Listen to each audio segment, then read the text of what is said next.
Welcome to Whatever Your Hand Finds to Do. My name is Kyran Julius, and I interview people that no matter whatever struggles, challenges, or materialistic things that they face in life, they do what they love and love what they do. And hopefully, their story can help you to do the same. That being said, let's welcome our next guest.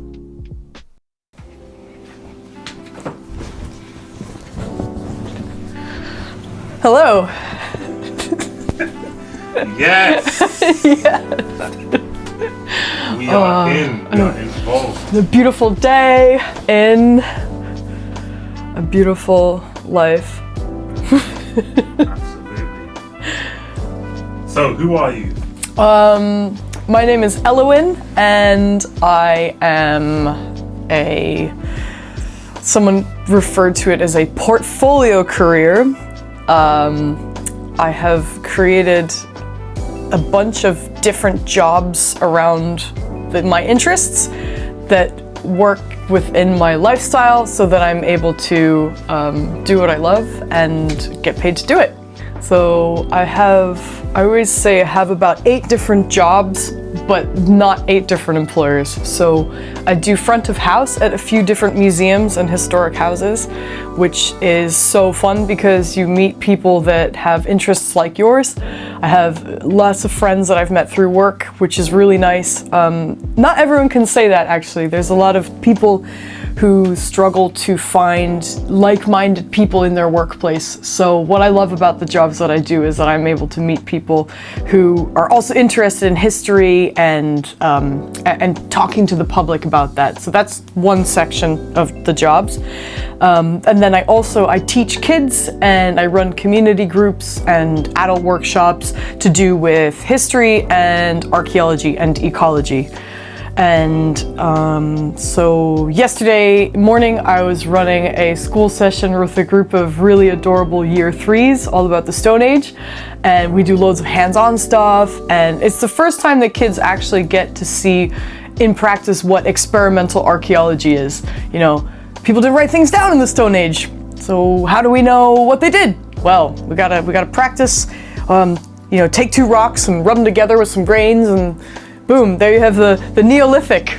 So it's stuff like that. And then I basically came home and went straight out to another job, and that was standing around a beautiful historic building working an event shift until midnight. So yeah, I can't complain. It was pretty varied.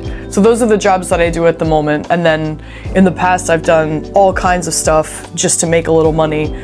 German tutoring, babysitting. I worked very briefly for a travel company, and I try to match what I like doing to jobs. But the difficulty is, once you start doing your hobby for money, sometimes you run into that difficulty of it's not interesting once you've monetized it. So it's a bit of a balancing act, which is why I have so many different avenues. So when I get a bit jaded from one, I can tap into something else, and that's how I kind of keep the balance and keep the passion. Why these jobs? Why do you do? Well, they pay pretty well. I used to do them voluntarily. So when I came out of uni, I had an archaeology degree and a dream, but I didn't want to actually be an archaeologist because it's really awful, long, hard work, and it's very badly paid. And actually, I love the idea of archaeology, but most of the time you're working alongside people who work in construction, and they're getting paid a lot more than you with a lot better health and safety practices. And you're the one with, 3 degrees that you've become in such debt for, and you're getting paid less. So I don't really want to do the archaeology side of it, and I have huge respect for archaeologists, so I wanted to do the community side. It was very difficult to do because there's not that many jobs as a community archaeologist. So I have leaned into that throughout the years, but there's been a lot of ups and downs and a lot of doubts with what I was doing. So in the last 3 years, I've been fully freelance, and it's been working so far. So hopefully it will stay that way. But it is difficult because you're obviously up against a lot of people with more knowledge than you and more degrees, more experience. But the one thing that really shows to employers and to people that you're working with is your genuine passion and interest, and able to convey that to the public. And that's what I wanted to do. That's why I was interested in the community aspect of archaeology, bringing the community together, teaching them what it is, just giving people like these year threes, giving them an idea of what they can do and how they can learn about their own history, which is pretty cool. Where are you from, Elowyn? Well, I was born in Switzerland, and I have an American mom, which is where I get my accent from, and my dad was British, so I'm half and half. And I think growing up in Switzerland was awesome because Switzerland has this really big culture of like outdoor education, amazing train system, so you can get out and explore your own country very easily. And it's pretty safe, and the nature is super beautiful. And there's a lot of like really interesting folk festivals and customs that happen in Switzerland around the year. So like in the spring, they do this where they get the cows dressed up and they bring them up the mountains. And then in the fall, they bring them down from the mountains. And it's like little things like that they've just done since time immemorial. And they don't even do it for tourists. So yeah, it's pretty cool. And I think that also made me interested in seeing how other people experience their own cultures within their places. And kind of gave me a love for traveling from traveling around Switzerland as a kid. Do you have any siblings? Yeah, I have the best brother in the world. Sorry to everyone else who has brothers out there, but mine's the best. Yeah, and we're pretty close in age, and we're very close. He doesn't live too near anymore, but we still see each other as much as possible. It's nice to know that you have a good relationship with your brother. He's the best. Yeah, I'm very blessed. Not everyone has that. Who's the eldest? Well, I'm the oldest, but he's more mature. Yeah, nobody ever gets that. They always think he's older. Oh yeah? Yeah, because he's really very quiet and like, I wouldn't say he's introverted, but he's much calmer. He does things. Nonchalant. Yeah, perhaps, yeah. He does things, and he has so many hobbies. I really admire him. He has so many hobbies. He actually asked if he could go like to 80% at work, so he had one random day a week where he could just work on his stuff, whether that's coding or building stuff or just hanging out with his friends or just reading books. He's really good at managing his time. I really admire that. So, you got your phone on you? I do. Yeah. But you came prepared. You've read this already. Oh, let me look it up anyway. So, Can I look it up? Type in ECC space 9 semicolon 10. Got it. Should I read the AI overview version? Do we trust Gemini on this? you kind of want to know the actual verse. Should I read aloud? So yeah, read the verse Okay. first, and then you can read the AI. What the AI. Okay, this is what AI says is the verse because it's in quotes. So we're gonna say this is what it's the New International Version. Whatever your hand finds to do, do it with all your might. For in the realm of the dead, where you are going, there is neither work, nor planning, nor knowledge, nor wisdom. What are your thoughts on that? I think it's awesome. Because it's kind of a radical and exciting way of saying, do it now! It's, it's carpe diem. Grab life by the balls because you don't know what's gonna happen next. Tell your friends you love them. Go out for, you're a little tired. Go out for a drink after work with that friend. You think, oh, I'm tired. No, go do it. Pursue things that you think are interesting. Don't just think, oh, I'm not gonna take up that hobby because someone's gonna judge me, or I don't really have time to fit that in. You will find the time. Because at some point, there isn't any more time. I think it's a great verse, and I really love that you've taken this as your inspiration to ask these questions. If finance was or was not an issue, would you still be doing what you are doing now? And if so, why? Yes, yeah. I really love the variety of the work that I do. And I'm so lucky that I get the best part of teaching, like teaching kids especially. Teachers, I have so much respect for them. They are working so hard. Yeah, they get long holidays, whatever. From the time they wake up in the morning, they're thinking about these kids. They're constrained by the curriculum, by what the parents want, by what the school wants, these ever-changing goalposts, and they're working so hard. And I get to take those same kids who they have made so smart and so great, and they bring them into my class, and for an hour and a half, 2 hours, 4 hours, I get to look after these kids and tell them about things that I am genuinely fascinated by. And I see their little eyes light up. So let me take this for example. I do outdoor education. Am I allowed to say the name of the places I work? Is that allowed? If you want to, yeah.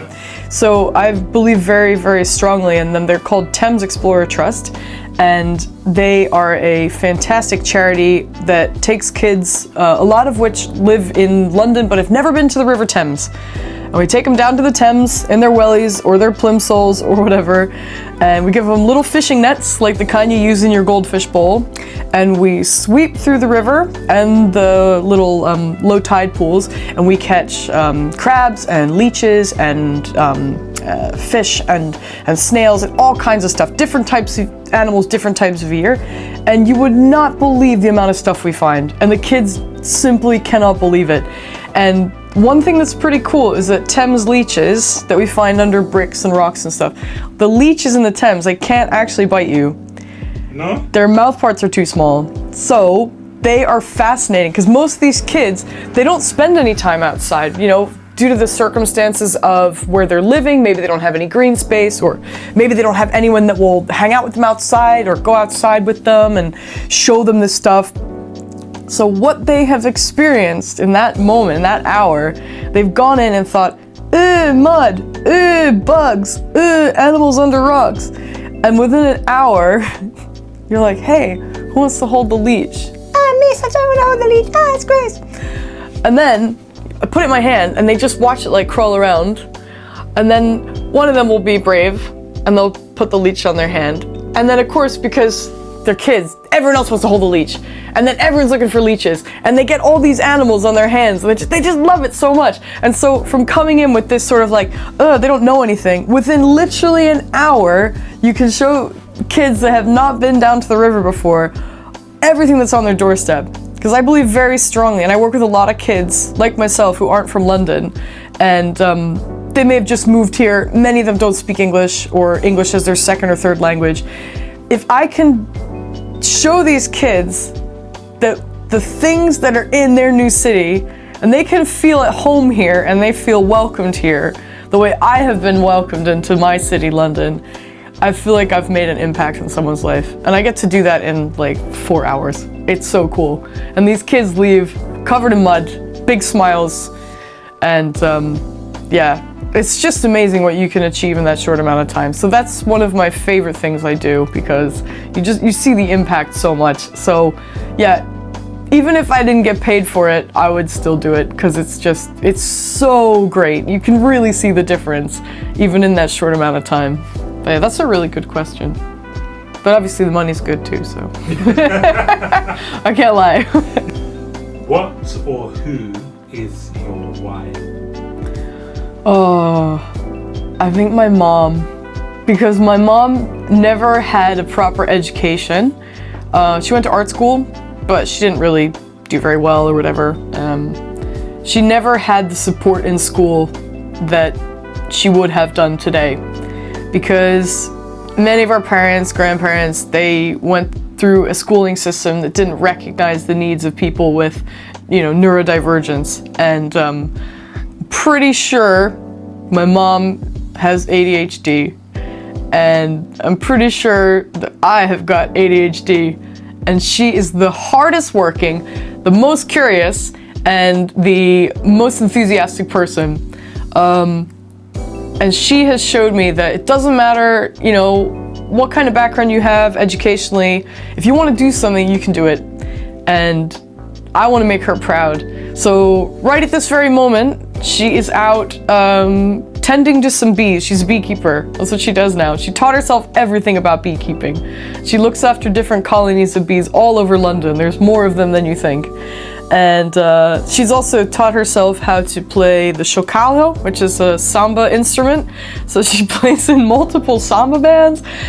I mean, she's got a more active social life than me, and she's 66. So yeah, she's my why. She's incredible. And it's her curiosity and her wanting to know about the world that I just find so inspiring. So yeah, she's my why. Who or what inspires you? I think just knowing that the difference that one person can make. And again, I'm gonna bring it back to the teaching because this happened like 10 years ago now, but I was teaching some kids, I think I was teaching them like Romans. You know, it's great, get little togas on and we learn about Roman life at this historic house I work at. And then a week later, in a completely different guise, different uniform, different world, I was working at my other job. And these kids came in, all of them in their little high-vis. I was like, oh, I better go tell these kids, you know, don't touch too much, you know, calm down. If you have any questions, come ask the staff. No.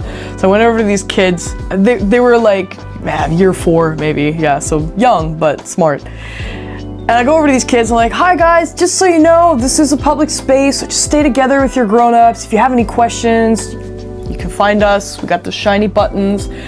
And they're just, their faces, their jaws dropped, and they looked at me and they're like, Miss, you just taught us Romans last week. And I was like, what? How could they remember that? That's crazy. Like, nobody recognizes you out of uniform. If anyone who's worked a uniform job, you know that as soon as you walk out of your job, you'll see the same people you're with all day. They will not know you from the next person. And that was when I realized, like, that inspires me. That's my why. These kids, like, just, you can make a difference. You don't know it because you never see them again. But then sometimes you do see them again, and they do remember. That's pretty cool. So you must be making an impact for them to remember you. Well, that's the thing, and you don't think about that. You just kind of go, okay, you pack it down, you go on to your next job, and you know, you move on with your life. But they do remember you, and I think everyone remembers that school trip they went on when they were younger. And you know, they go to, I don't know, they learn how to churn butter or something. You remember that, don't you? 100%. It's pretty cool. It's memories that are, you know, pinpoint special memories in your life that you just don't forget. Especially if someone's made an impact, or you've had a really good time, or you've had a bad time.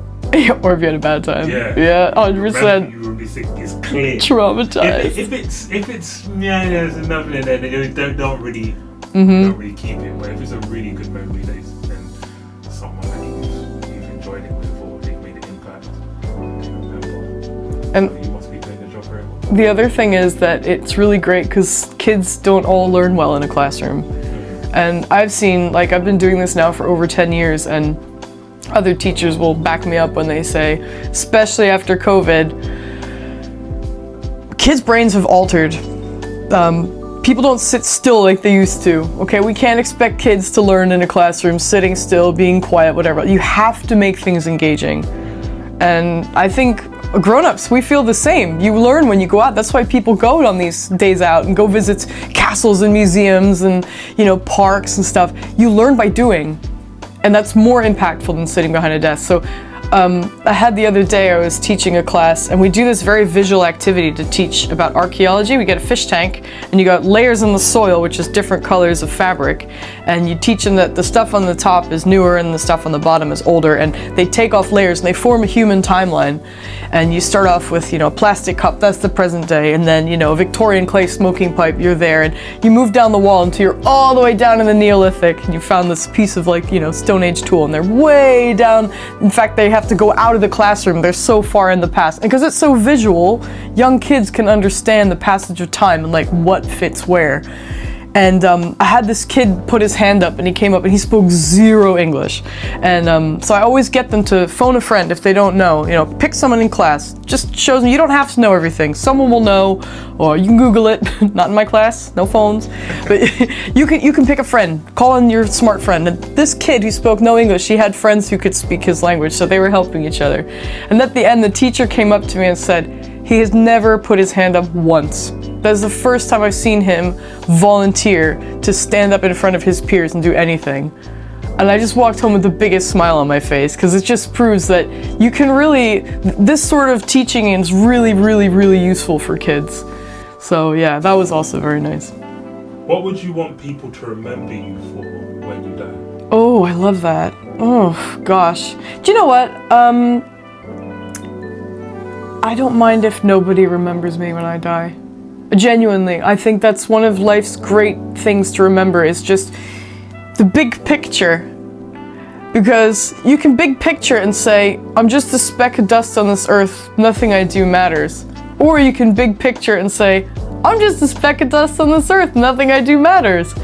So I think it's kind of nice if there's some sort of glimmer in people's consciousness, and maybe I made their day somewhere at some point. Or, you know, that kid who put his hand up and volunteered, you know, he learns English and one day he becomes an archaeologist. I hope not for his sake. No, I'm just joking, Oh, it's not archaeologists, it's society. It's society's lack of funding for archaeologists, that's the problem. I think in general, it'd be great to be remembered for something that people learned. I love teaching stuff. Those who can't teach, right? I love random facts, and I love explaining things in ways that will help the individual person, no matter what their level of English or where they've come from or their, you know, frame of reference. I like to do that. That's why I like working in museums, because you can take one thing and you can explain it to 3 different people in 3 different ways, but it'll make sense to them. But overall, if no one remembers me after I die, and I would never expect them to, that's okay too, because that's the passage of life. We're all just on this planet for just a tiny speck in the grand cosmos of things. And I think that's quite freeing in a way. And actually, genuinely, I think that mentality has kind of kept me moving along this line of nothing I do matters. Because if I mess up, if I fail, that's okay. I tried. I gave it my best shot, and then yeah, nothing you do matters. And if you do succeed, and if you do make one person smile, or if you do influence the way one person thinks, use their brain, I should say, I think then you've actually made something pretty special. So whether you're remembered or not, it doesn't matter. But it doesn't matter. You see? Yeah. I don't know if I explained that very well. You did very well. Elowyn. Kyran. What is one thing that you like about yourself? Oh, I have so many things I like about myself. I'm very good at talking to people. And I think that also comes from my mom and dad, because we were raised around lots of people. And my mom took my brother and I out of school for 2 years and homeschooled us. And that was really cool, because that was a lot of work for her. Although we kind of unschooled, which is actually totally legal in New Jersey. Everything's legal in New Jersey. There's a Hamilton line. And what was interesting about that is that you have suddenly so many different friends. When you're at school, you only have friends that are the same age as you, right? Maybe they're like 11 and you're 10, wow. But then when you're out of school, suddenly you're hanging out with like this like old lady down the road, because your mom thinks that you would get on and she's lonely. So you just get like shipped off to this lady up the road, and she's great. She becomes a great friend. Or you might get more involved with friends that you didn't know so well, like just people different age than you at your youth group at church. Or I made so many friends through this pen pal service. You could literally write a letter, put it in a homeschooling magazine. And I had friends that I was writing to all over the States, which was super cool. But, I mean, obviously, I forgot what was the question. So I went off on a total tangent about pen pals. No, we was talking about what do you like about yourself. Oh, yeah. One of the things I like about myself is that I can talk to people, but I can't remember the frame of reference to whatever question. Anyway, I like that I can talk to different people, and that is a very rare skill, I think. But maybe it's just not being raised in the UK. You think being raised outside is... Yeah, and I think it's kind of sad, because like, I love England. I've been here for a long time, but sometimes I get frustrated when people just can't say what they're thinking, or they just feel like awkward about talking to someone random, or asking someone a question, or paying someone a compliment, you know, or being like, oh, I really like your dress, and not meaning anything more than that. Like, you're not trying to like get into more of a conversation, just, hey, I like your dress, have a great day.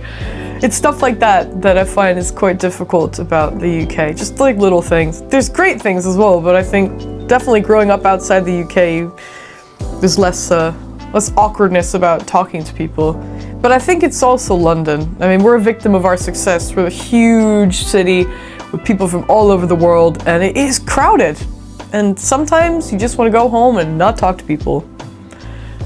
So I get it. I think it's not just an England thing. I think it is sometimes a big city thing as well. I guess, long story short, very long story short, I like that I can talk to people. Thank you for listening. That was so long. You mentioned your father a couple of times. Mm-hmm. What was he like? Oh, he was great.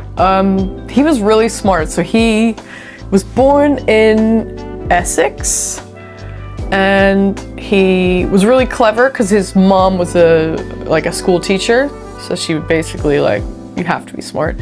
His dad worked in the Ford motor plant in Dagenham, so like as Essex as you can get. And then his grandparents, one of his uncles, actually died in World War II. I went to visit his grave in Normandy in Bayeux Cemetery this summer, which was very poignant. So he came from a super working class background, like very well educated, upwardly mobile, and he got a scholarship to Brentwood School, and then he got a scholarship to Cambridge. Yeah, exactly, smart guy. So he was always very encouraging of my brother and I doing really well academically. And we did. My brother went to Imperial. I also went to Cambridge, not the same college, no. I went to St. John's College, where I met a wonderful group of people who I'm still lucky to call my friends today. And yeah, my dad was just really, really driven, but he had a great work ethic. So when we were living in Switzerland, he did this great thing, where this is before you could sort of, you know, Zoom meetings and Slack and all that corporate stuff that I don't know, because I don't do that. I have no desk jobs, which is a great accomplishment at 35. I never had one, never will. So my dad used to clack away on his laptop, just writing Word documents, I guess, because there was no internet. But he'd take his laptop on the train from Zurich all the way down to Lugano. A 3-hour train ride through the most beautiful parts of Switzerland, through the Gotthard Tunnel and down into the Italian part of Switzerland, where the sun always shines. And he would get paid clack, 3 hours there, looking out the window, enjoying life. And then he'd have a fabulous lunch in Lugano and charge it to his business expenses.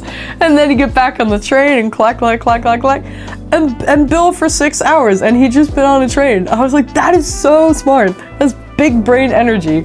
So I think he had a very good work ethic, and he really loved working as well. He really loved his jobs. He was basically a glorified salesman. So I think I get my interest in talking to people from him and my mom as well. He's a good guy. And then very sadly, he got cancer and died. How did that affect you? Yeah, it was pretty terrible. It was in my 3rd year at uni, and my brother also his 3rd year at uni. And it actually, yeah, it was stuff like that. Like when you lose a parent young, I was like 22. When you lose a parent young, it kind of puts everything into perspective. And I know he'd be really proud of me now, because I'm actually using my archaeology degree to do something that I love. And it's actually because of my dad dying that I'm able to do what I love, because he bought this awesome house for him and my mom to live in. And in the meantime, my brother and his friends got to live there, which was really nice, because then they didn't have to worry about like some landlord overcharging them or whatever. But then while my brother and his friends were living here, while we were all at uni, my dad passed away. He never actually got to live here.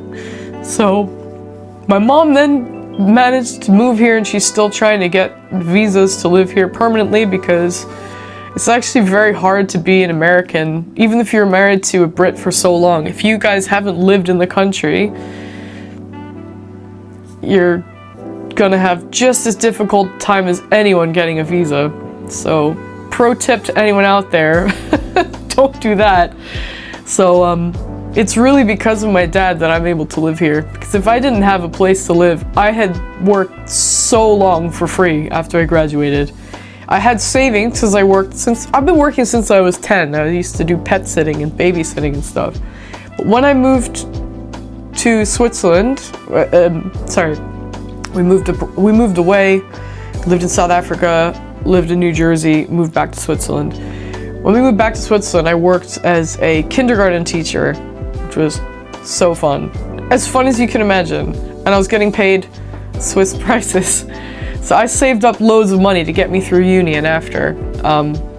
And I worked for 6 months, like 6 different jobs, 1 each day a week, plus extra, voluntarily, just to get any experience in the heritage sector. We call it museums and heritage sector. And if I hadn't had a place to live, and I would have having to be paying London rents, I wouldn't have been able to afford to do what I did. Because even though I save money, London is so expensive, and I am able to do the work I do all thanks to my dad. And quite cruelly, all thanks to my dad passing away and leaving the house for us to have. So every single morning when I wake up and I get to go and I do a job that I love, it's because of him. And I think it's actually very hard to recompense, I don't know if that's the right word, say, oh yeah, I have this awesome life, I do what I love. It's completely because I have my parents' support and financial support. I mean, I pay for all my own stuff, but I don't have to pay, I pay rent, but I don't pay what other people pay in London. And that really is what it boils down to. So a little part of me, when I was asked to come on this awesome podcast, and it's a great project, a little part of me thought, I don't know if I'm really the right person to do this because, you know, I'm so blessed with this, and like barely anybody in London is going to be this lucky to have a place that they can stay and not have to worry about being on the street if for some reason I don't get much work that month. So I have to caveat all of this, like the work I do is very enjoyable and very useful and very worthwhile, but I also am able to do it because of everything that my parents built. And that is something that I will never, ever, ever take for granted. And I guess kind of what I wanted to say, when I thought about that, I was like, maybe I shouldn't say yes to this podcast because I'm just, you know, I'm very privileged. But I guess if there are other people in a similar situation, hopefully without a dead parent, but maybe they have a place to live, that they don't have to worry too much about paying London rent or whatever, that is your opportunity and you should take that to do what you want to do. Don't feel pressured to take this internship at this high-paid accountancy firm or go off and do investment banking. Do what you feel called to do, because so few people in the world get that opportunity and you cannot waste that. Yeah, it went off on a tangent. What's something that your father and your mother have said to you or done for you that, I don't know what's the word, poignant, prevalent in your... Yeah.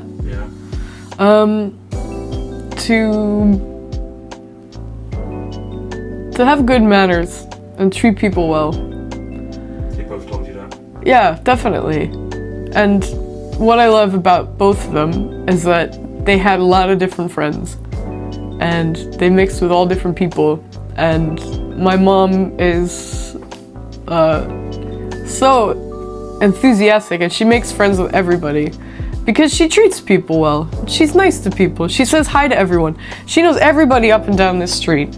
And that, I mean, it's an awesome street. We have this nice little quiet cul-de-sac. People look out for each other. A lot of people have grown up here since like the 80s. A lot of people have been living here a long time. And my mom really makes the effort with people. And my dad as well. Like, I think that's pretty cool.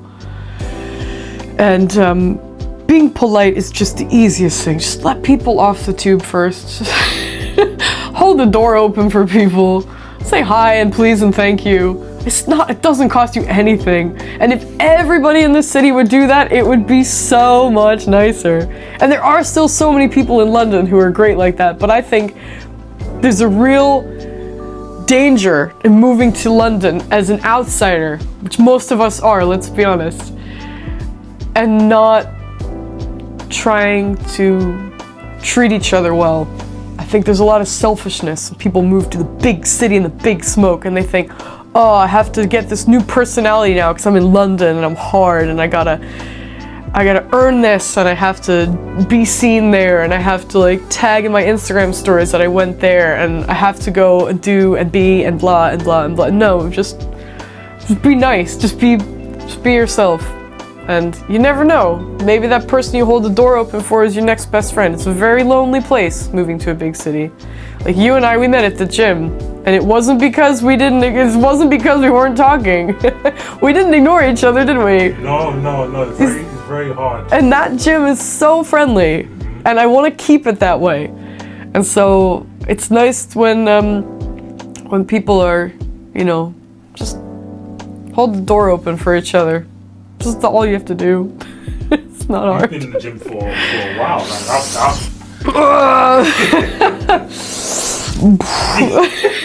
Should have buy some triceps, all of that. Hey, you've been killing the gym. You taught me everything I know. No, I did not. You do a whole heap of stuff before. You taught me some stuff. I think it's vice versa. Nah. But it is a nice gym. We're very fortunate. I love that place. I don't know, if that place closes, I don't know where I'll go. Work out at home like during COVID. Oh God. I don't need a sauna, I don't need a pool. Yeah. I just need a few benches and yeah. What am I doing a lot at the moment? What are you benching now? Oh gosh, I kind of had to stop. When I went traveling around South America for 4 months in 2023, I came back and I basically had like a trapped nerve. Okay. It's taken me like 2 years of solid, gentle stretching and gentle movement to like make it not so that both of my arms are numb at all times. Right. So I don't bench too much. But at my best, I was like almost 90 kilos for one terrible rep. But yeah, not ever reached my full potential, but that's okay. That's okay. You know what I really love doing now? Get that like box, like that stepper thing. Just doing old school aerobics, baby. Oh yeah? Old school, so much fun. So much fun! Step classes, yeah? Well, no, I just do it on my own. Oh, okay. There's a step class in here, in my headphones. Yeah, it's so great, it's so fun. Get a real sweat on. Can't go as long as I used to, but like, what I love now is that the rhetoric has changed from the early 2000s where it's like, no, if you do not have muscle mass and a bit of like mass, if you don't eat, then you will get osteoporosis and you will have a miserable time later in life. So now in the Ozempic age, when it's kind of going back towards the early 2000s, a lot of us girls who really struggled in the early 2000s with eating disorders are like, nope, not happening, nope. Stay strong, girls and boys and non-binaries. It's cruel out there. It's cruel out there. Don't let big social media affect you. Lift weights, eat, and have fun. And sleep. Yes. Sleep. Very important. Yes. What is one thing that you would improve about yourself? Oh gosh, yeah. Time management, probably. Okay. Well, lately, so this week's been particularly bad. I don't know why, but I've been really struggling to, I got home about 3 seconds before you knocked, and I knew you were coming at 2. Yeah, I saw you in the kitchen. Yeah, exactly. Why did I do that? I don't know. I was on time to meet my friend earlier. Okay. For lunch. That was good. But then I don't know. I do a lot of stuff. And I feel like I'm getting worse at being on time for things. And I don't want that to continue because the little Swiss person inside me is angry when that happens. And I don't want to show up for people that way. I want to be on time more. So yeah, I think probably that. And I can be very, very moody. Yeah. Really? Yeah. I can be pretty awful. So that's not fun either. But again, try to manage that by time management. Yeah. Make sure that you have alone time as well, because it's very easy to burn out, especially like you and I do. Everything we do is performing. Teaching is performing. Working with clients, working in a customer-facing environment. Everything you do, interacting with people all the time, it can weigh heavy upon the soul. It's very important to take time away. And the way I do that is I now try to schedule, and this is something my friends told me to do ages ago, I'm finally doing it, one day, or even half a day, a week, or every 2 weeks, just really not do anything. And I do a lot of solo traveling where I go alone, and I hitchhike a lot alone in different countries.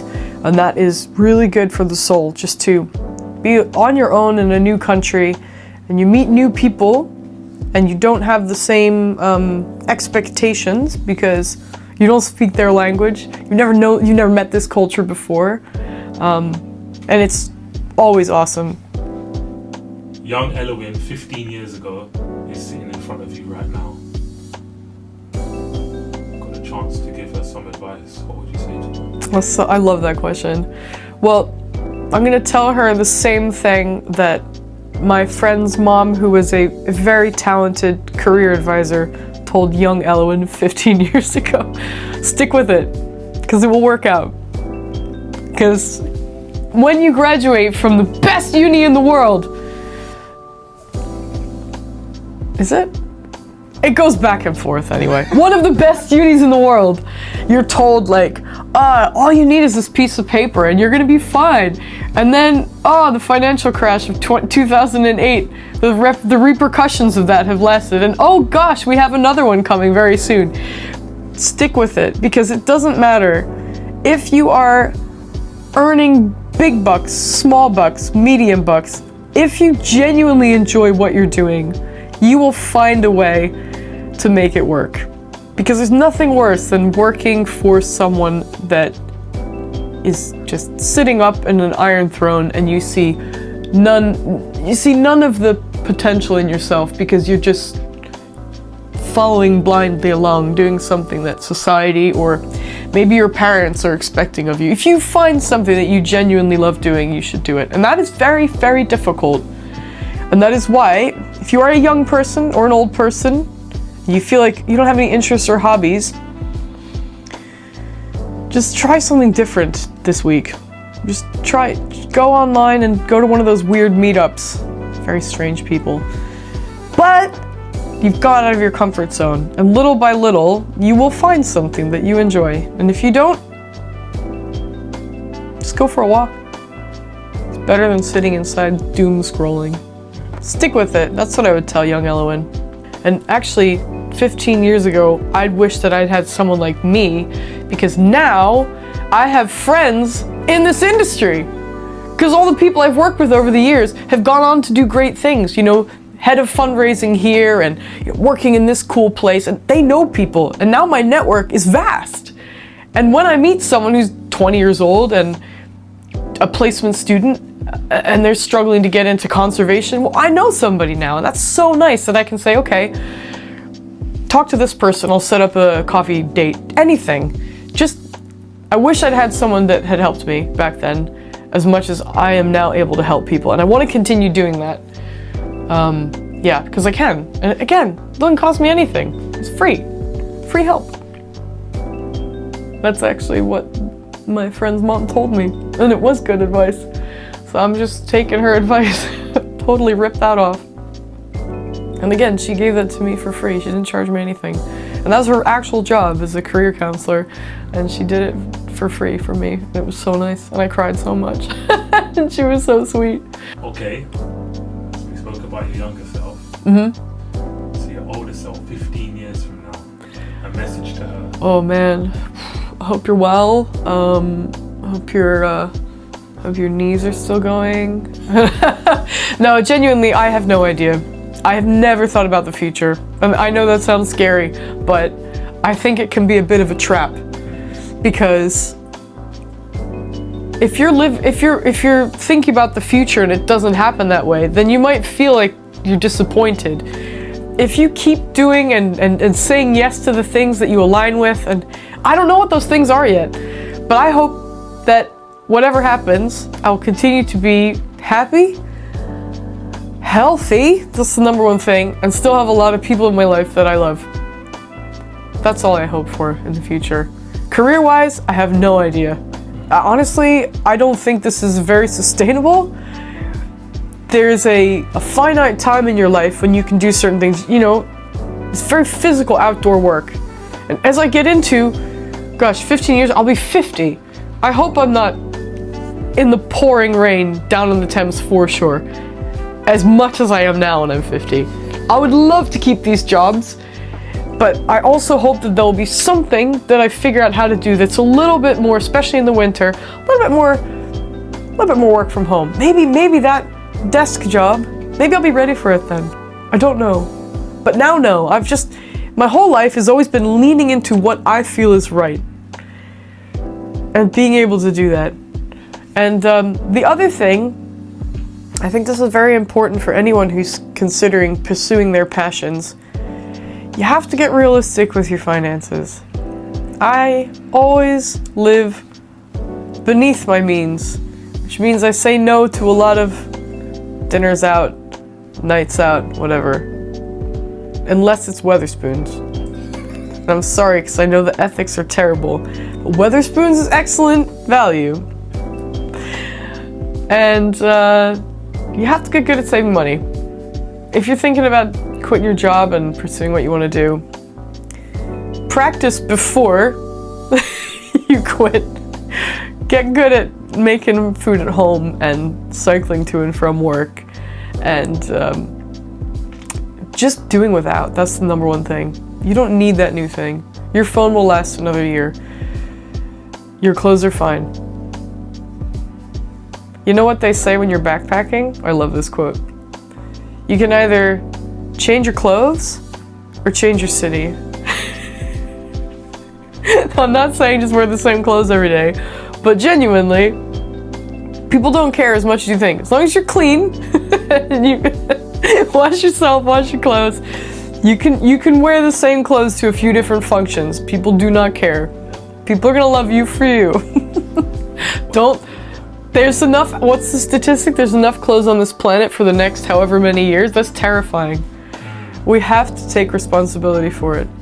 You can help the planet and your finances just by doing less. You know, there's something interesting. We've always been taught reduce, reuse, recycle. You know the last one that they forget? I just learned this. Reduce, reuse, recycle. Yeah, no. Refuse. Refuse. Don't buy it. Don't say yes to when they offer you a plastic bag. No, thank you. I don't need that. I don't need that new thing. So these sort of things are obviously things that we can do in our everyday that not only help the planet, but they also help us. And I think that's just such a no-brainer. So if you do want to pursue your passions, which everyone should, get really realistic with yourself about what you can afford. And the friends that you lose along the way, because you have to say no to things, maybe they weren't your friends anyway. And I always say, if a first date is not okay with going to Weatherspoons, then either they can pay to take me somewhere much nicer, or they weren't really worth my time anyway. And advice to your present self, or a message to your present self? Get better at resting. I know everyone says that, but it's so true, isn't it? Just chill out. I just can't do it. Are you gonna get better at resting after this video? Yeah, it's winter. That's what we're supposed to do. At least in the northern hemisphere where we have winter. Many people living in the equator, they're very good at resting. They have siestas, and they have opening hours of shops that align with their lifestyles, and they spend time with their families. And yeah, we all romanticize it. It's also obviously not as nice as it sounds on paper, but in the northern hemisphere, we're meant to rest in the winter. It's dark at 4. What are we meant to do? We're meant to go to bed. And in the summer, when it's light all the time, and you feel naturally more, I wake up at 5 because it's light, amazing. Lean into that. Of course, it doesn't work with a 9 to 5, but we do what we can. We do what we can. Final message to the world. What was that quote from Ecclesiastical 9:10? Whatever your hand finds to do it. Do with all your heart and all your might, because after death, there is nothing like that. I think that's just a great quote. Can I be really, really lazy and piggyback on that quote? Yes, you should. Do it now! Like Arnold Schwarzenegger says. Do it. Just do it. Yeah, genuinely. There's no time like the present. That's another thing my mom always said. You can do it tomorrow. You're never gonna do it. Mañana, mañana. Just do it. And it's easy for me to say, sitting in my house that my parents bought for me. Amazing. But genuinely, if you are in any way able to, do it. And if you're not in that way able to, you are smart and you will figure it out. But you owe this to yourself to do what you want to do. You have one life and you don't know how long it's going to be. Do right by yourself. Leave what is bad in the past. And do what is right by you. And you know what that is. And if you don't know what that is, go for a walk. No phone, no music. Just let yourself be inspired by what comes into your head. Thank you very much. Thank you, Kyran. That was so wonderful. I'm so strange because I'm not used to having a conversation with you where I'm not asking you questions. I kept wanting to be like, what about you? No, this is about you. That's interviews, huh? Can you finish us off with a fun pose? A fun pose? Yeah. Oh dear. That sound right? A fun pose. What, like Do anything. Yeah. There we go. or, wait. Very cute. Or, wait. Yeah. Oh, wow. You gotta show them the guns. You gotta show them the guns. Is that working? Is the lighting good? We can see it. Wow. Yeah. Okay. Don't wrap it when it comes to you.